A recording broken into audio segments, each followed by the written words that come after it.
d'indépendance, du moins d'indépendance sanitaire. Pour cela, la deuxième adjointe à la mairie, Samia Ghali, a pris une initiative inédite.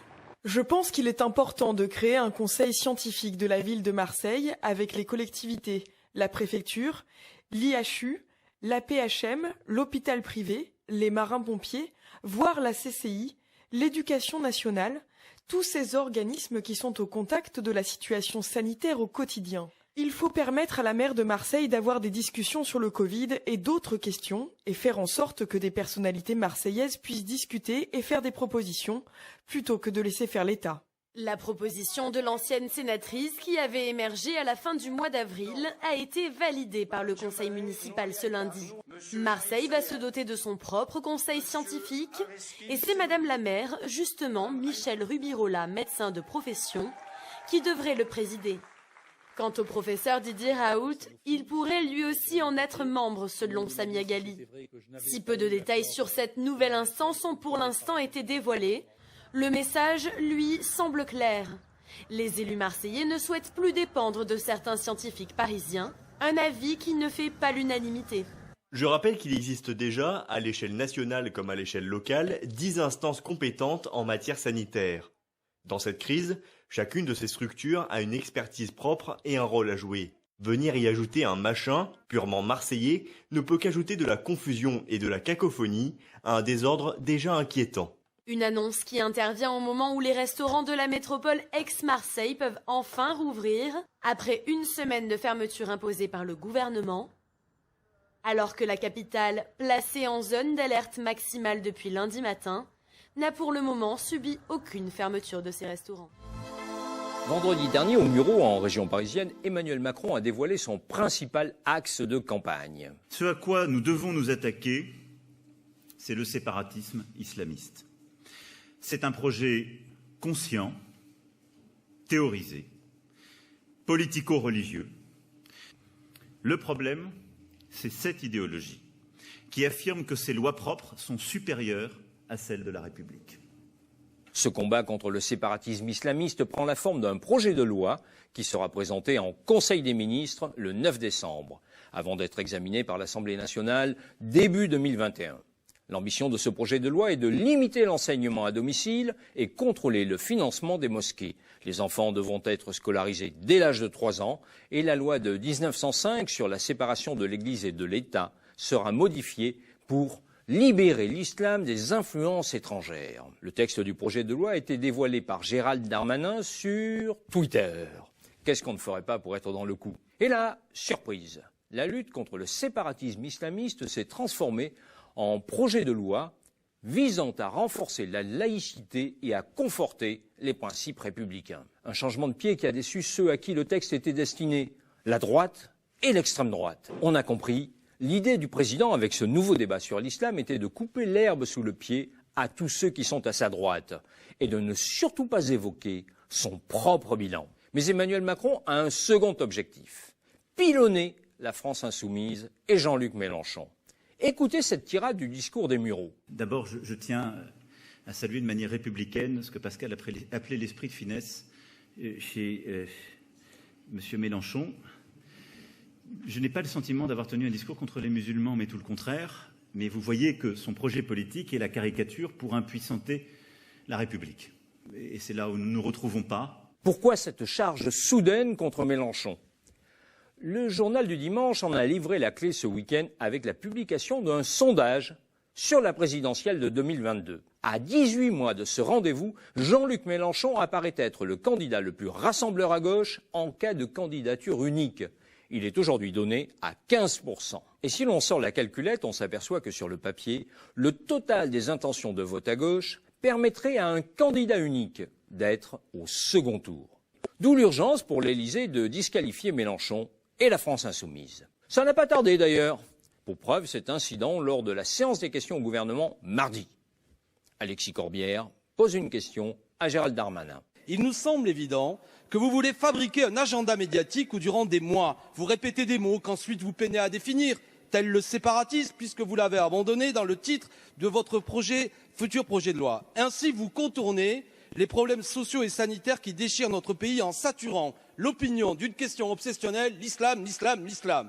Vous voulez lutter contre les islamistes? Eh bien, agissez chaque fois qu'ils ne respectent pas la loi. On peut exiger autre chose en République.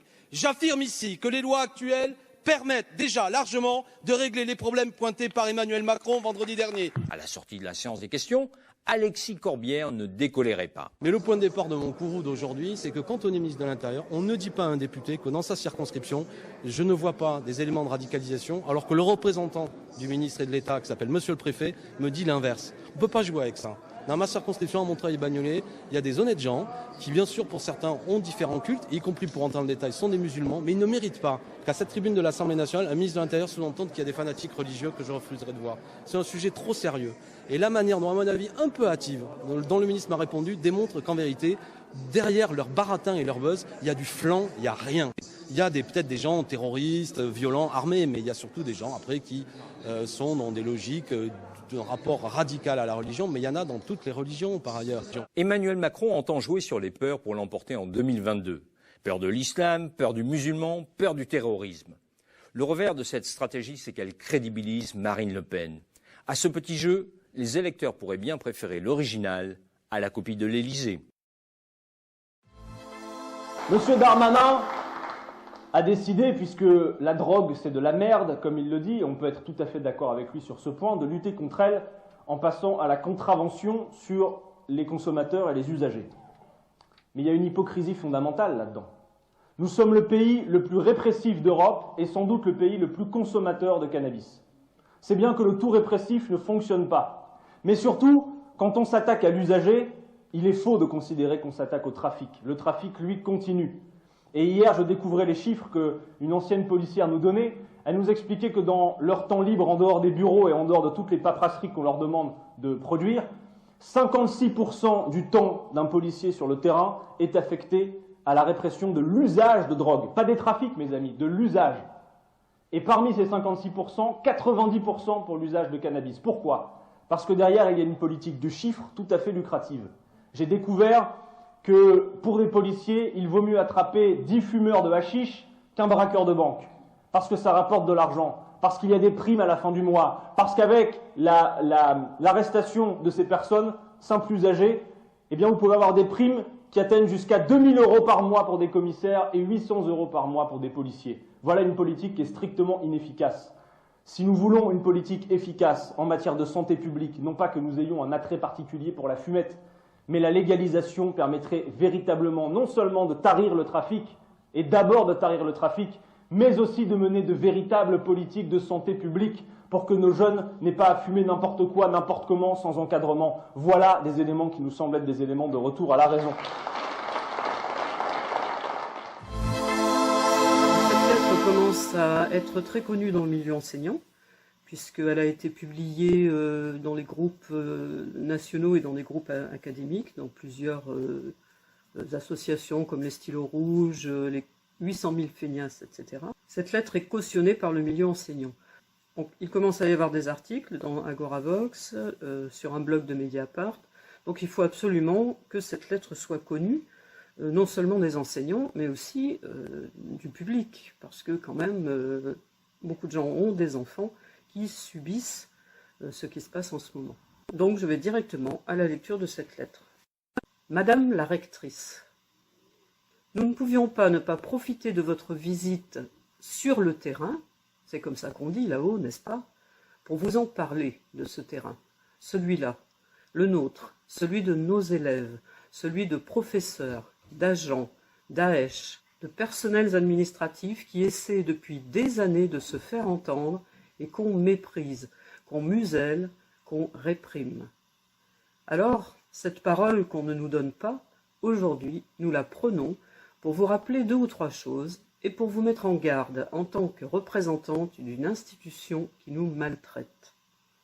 On dit souvent que le ridicule ne tue pas, et heureusement, car tous les jours, ce ridicule, nous le vivons et nous en subissons les conséquences. D'abord, en appliquant contre notre gré une réforme inique, injuste, qui fait la suite d'une réforme de collège qui a abaissé le niveau des élèves de catégorie sociale défavorisée. Si, Lisez les journaux, c'est aujourd'hui dans Le Monde. Il est vrai que M. Blanquer semble préférer Le Figaro, puisqu'il lui réserve l'annonce du calendrier des épreuves du baccalauréat que nous demandions.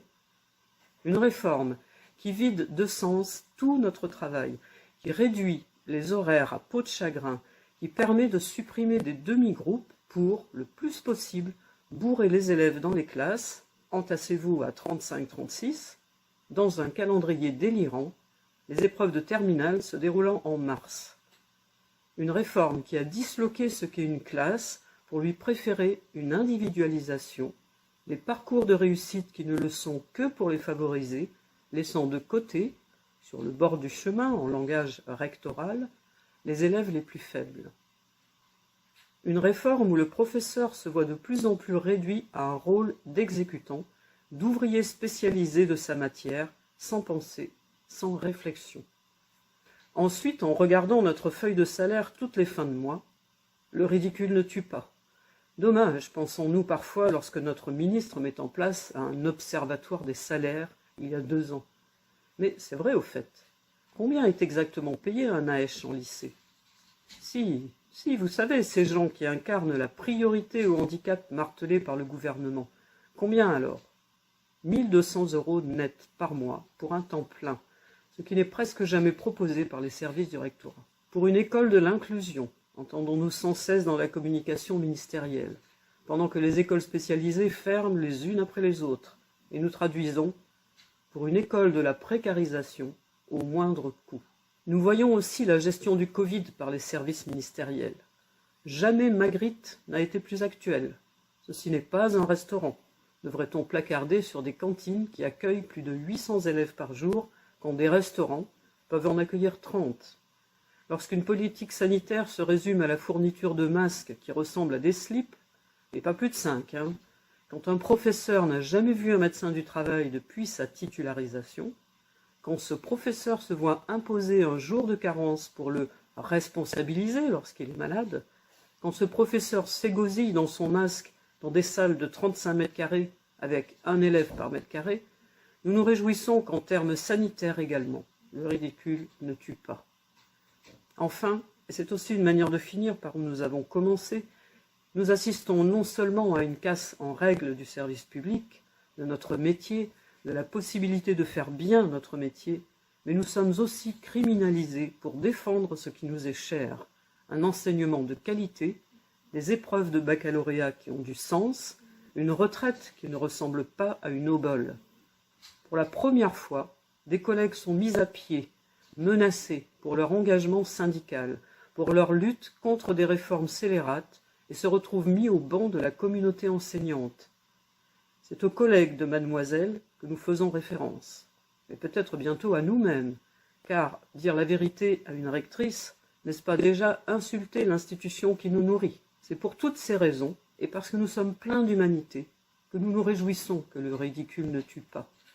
En revanche, les réformes telles qu'elles sont menées depuis de nombreuses années tuent, à petit feu, sans faire de bruit souvent, avec fracas parfois, comme dans le cas de notre collègue professeur des écoles, Christine Renon. Alors, nous n'attendons pas de réponse à cette prise de parole. La réponse, nous la lirons sûrement dans le Figaro. Sinon, nous la découvrirons sur BFM avec le contenu du programme de sciences physiques. Nous vous demandons seulement, solennellement, d'écouter ce que nous avons à dire et de cesser l'entreprise de destruction systématique de nos professions. Sinon, vous nous retrouverez non pas au bord du chemin, mais sur votre chemin, pour défendre ce en quoi nous croyons. Bonne journée à vous, et c'est signé les enseignants du lycée Magendie, à Bordeaux. Fin juillet, ce groupe Facebook, Collectif Santé en Danger, est créé. 2 mois plus tard, il atteint déjà plus de 156 000 membres. Une adhésion spectaculaire de soignants qui se reconnaissent dans les difficultés quotidiennes du monde médical, évoquées par Arnaud Chiche, fondateur du groupe. La crise revient avec du personnel qui a été déjà démoli, qui est fatigué. Il y en a qui ont changé de service, il y en a qui veulent plus jamais faire de Covid, il y en a qui ont peur. Et là, on est en train de se demander si les hôpitaux sont prêts. Mais c'est une blague, j'espère. C'est une blague. Cet anesthésiste réanimateur a l'objectif de réunir tous les acteurs de terrain pour organiser une convention citoyenne de la santé, une initiative qui exclurait sciemment les autorités. Le mécontentement s'exprimera aussi dans la rue le 15 octobre. Plusieurs syndicats et collectifs ont lancé un appel à la grève. Ils réclament en priorité des embauches massives et immédiates. Les soignants craignent l'arrivée de la seconde vague qui, selon eux, les anéantirait. Sur la toile, c'est un début d'indignation. Depuis ce mardi, des comptes Twitter relaient un message de Didier Raoult, ce tweet, dans lequel le professeur cite les résultats préliminaires de l'étude Discovery, des résultats qui, selon lui, prouveraient que sa molécule fétiche, l'hydroxychloroquine, serait bel et bien efficace. Pour rappel, l'hydroxychloroquine avait été sortie de l'étude Discovery à la suite d'un article frauduleux du Lancet, avant d'être réintégrée une fois la fraude avérée, pour être définitivement abandonnée peu après, car jugée inefficace. Injustement, donc, selon Didier Raoult, et depuis plane un soupçon de délit d'injustice autour de l'hydroxychloroquine, un traitement peu onéreux que l'on chercherait à enterrer par favoritisme envers la Big Pharma. Problème, des données partielles concernant l'hydroxychloroquine avaient déjà été publiées dans un autre tweet par Nathan Piefers-Maja, infectiologue interne à l'AP-HP, et qui, lui, prétend que l'étude Discovery démontre l'inefficacité de l'hydroxychloroquine. Est-ce que vous avez remarqué ?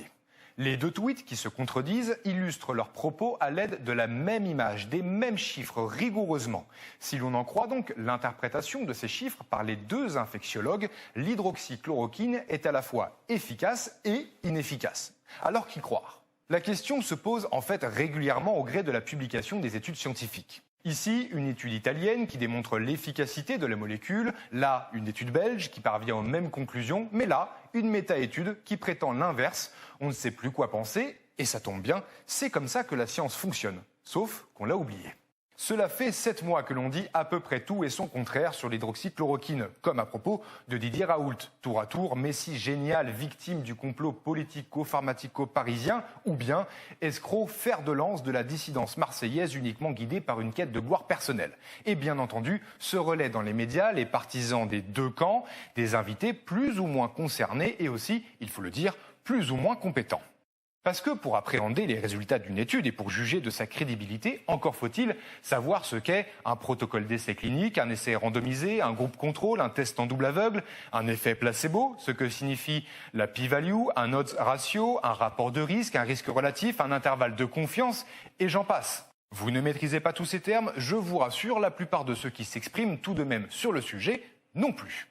Cette période de crise sanitaire aura aussi été celle de l'ultra-crépidarianisme, un terme savant récemment popularisé par Étienne Klein qui désigne le fait de parler d'un sujet pour lequel on n'a aucune compétence. Nous nous jetons tous depuis plus d'un semestre sur la moindre étude portant sur l'hydroxychloroquine, sur le dernier article à propos de Didier Raoult ou du Covid-19, en oubliant que notre compétence en la matière est loin d'être suffisante pour alimenter sainement tout débat scientifique. Car la science a besoin de temps et de patience pour avancer. Depuis 7 mois, il semble que le temps scientifique ait rejoint le temps politique et médiatique, un temps qui ne permet pas à la science d'exprimer un consensus. Et sans consensus, la science devient un acte de foi. Et si vous vous souvenez de Giordano Bruno et de Galilée, foi et science font rarement bon ménage.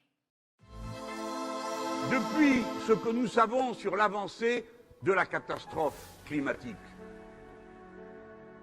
depuis que nous savons qu'une petite poignée s'empare de toutes les richesses, nonobstant toutes les souffrances, ce qui était une vision du monde est devenu un impératif catégorique. Alors oui, l'insoumission est le sel de l'existence. Elle est son moteur, sa raison d'être, au-delà même de l'organisation politique qui porte aujourd'hui ce nom. Mes amis, quoi qu'il arrive, c'est cette forme d'amour passionné qui nous unit au plus petit grain de matière dans l'univers, qui restera la raison de nous relever le matin. En face du changement climatique, tous ces mensonges sont pulvérisés. Seuls comptent les faits. Et devant ceux qui s'avancent devant nous, le choix il sera simple. Tous ensemble ou chacun pour soi. L'entraide, le souci des uns pour les autres, la mutualisation, la fraternité, la solidarité, la coopération, plutôt que l'égoïsme et la confrontation. Et ça ne peut changer que si vous êtes l'avant-poste de ceux qui éclairent le chemin, indiquent les possibles, mais toujours gardent allumée la flamme de cette fraternité universelle. Voilà.